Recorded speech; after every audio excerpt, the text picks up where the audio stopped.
Pendant près de 6 ans, cet homme a assumé tous les pouvoirs au Pakistan. Ali Bhutto était à l'époque Premier ministre, partisan d'un socialisme musulman. Il jouissait surtout d'une énorme popularité. Ali Bhutto connaissait bien toutes les ficelles de la politique pakistanaise. Pourtant, il allait commettre une erreur fatale il y a 2 ans en truquant des élections générales.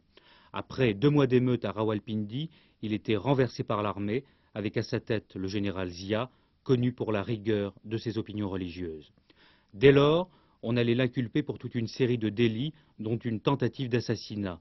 Jugé et condamné à mort, sa peine allait être différée à plusieurs reprises.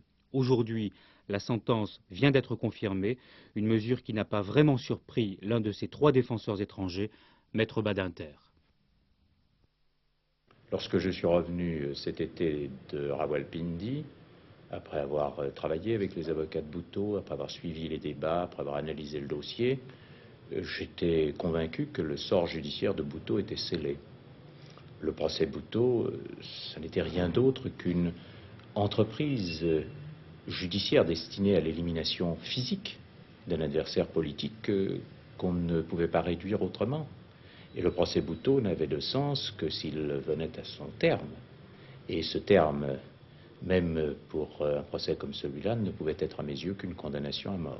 Ce qu'il y a de tout à fait remarquable, c'est que c'est une dictature militaire qui, ne l'ayant pas fait tuer au moment du putsch, constatant la popularité dans les masses d'un homme d'État, décide de procéder à son exécution par voie judiciaire. Et cela, je dois dire, je ne l'avais jamais vu. Je souhaite que le procès ne se généralise pas, mais l'élimination physique des adversaires politiques par un procès de droit commun, c'est l'innovation du procès Bhutto.